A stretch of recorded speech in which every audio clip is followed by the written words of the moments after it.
Bismillahirrahmanirrahim. Assalamu alaikum, my dear students. I am your teacher Abda Nihal. Welcome you again in science class. Our today's topics are transmission of characters, inheritable and non-inheritable characters, examples of heritable and non-inheritable characters, critical thinking questions, labeling of diagrams.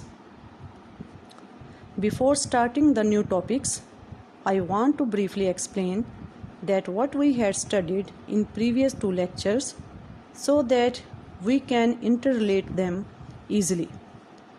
We had studied about mitosis. Mitosis occurs in general body cells called somatic cells. It is a process by which the parent cell divides into two daughter cells with same number of chromosomes as in the parent cell. Meiosis.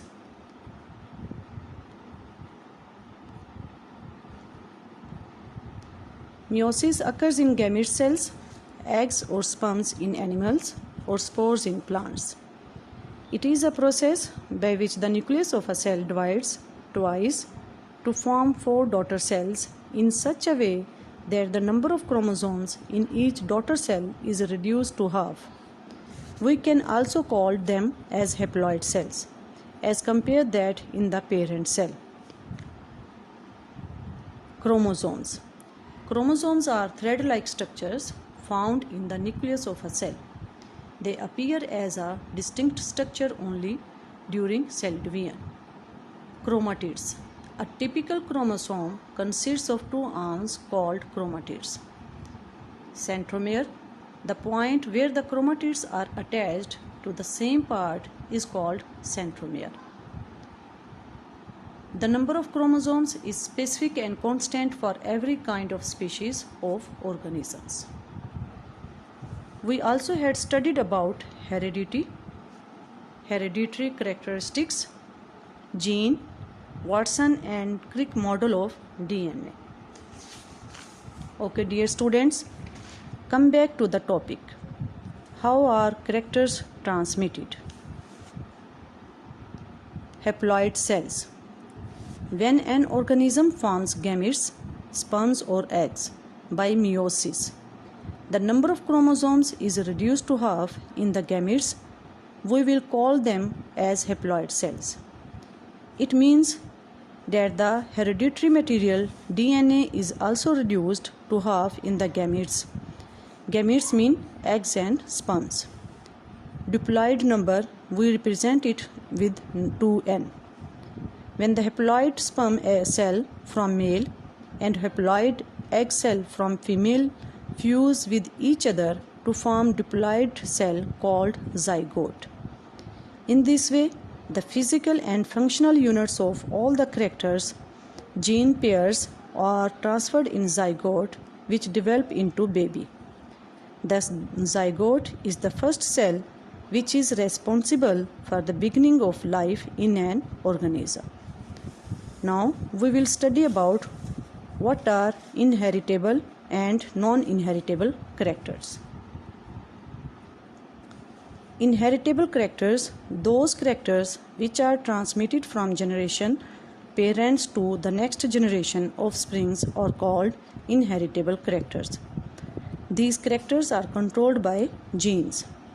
Examples of inheritable characters: eye color, skin color, hair color, free or attached earlobes, height, intelligence, are transmitted from parents to the offsprings. Okay, dear students, there are many inheritable characters, but we will select eye color, attached and detached earlobes for description. First of all, we will discuss about eye color. As color of eyes in organism is controlled by a pair of genes, thus it is an inheritable character. The genes control the production of brown pigment in the iris of the eye. If the genes work and produce more pigment, the eyes are black. Production of brown pigment. Production of very less pigment result in light brown eyes. Blue, green and hazel eye colors are developed due to the production of brown pigment in different amounts. Next one example of inheritable characters are attached and detached earlobes. In some people, the earlobes are attached with the sides of the face, while others have free earlobes, as you can see in the diagram as well. This character also controlled by genes. When the said genes work, the earlobes hang freely, detached earlobes. Some people do not have this gene. Their earlobes remain attached with the sides of the face.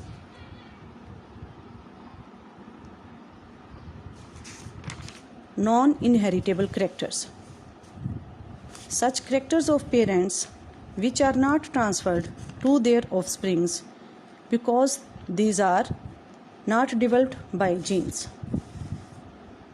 These characters are called non-inheritable characters. For example, if a body organ of a person is lost or weakened due to a disease, this character is not transferred to his or her children. You had also observed the persons who work in sunlight, their colors turned black. And this is non-inheritable character. Their color will not transfer to the offsprings as well.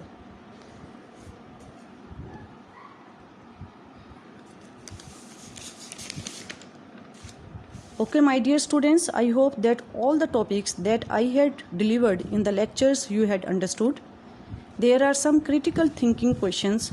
I hope that all of you can solve it easily. Question number 1. Gametes are haploid cells. What do you think would happen if gametes forming a zygote are diploid? And question number 2. An injury on a person's body needs more and more cells for the repair of his body. What type of cell division do you think will provide more and more cells for his body repair? I hope that you had understood this question as well. Question number 3. Observe the figure and answer the question. Part A. What is the number of chromosomes in a somatic cell of Drosophila? Dear, this is the diagram of Drosophila. You will observe the number of chromosomes in the diagram and the structure of the Drosophila in animal as well, insect as well. What will the number of chromosomes in the gametes of Drosophila? Gametes. I am talking about gametes.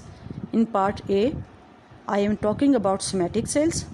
In part B, I am talking about gametes. Okay, dears, now label the diagrams as well. Which of the following figure represents a phase of mitosis and the other a phase of meiosis? Part B. Label the chromosome parts.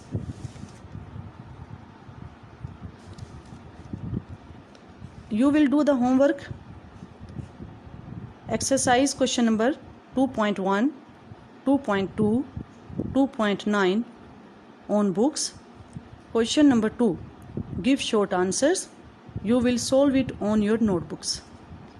Name 2 inheritable characters.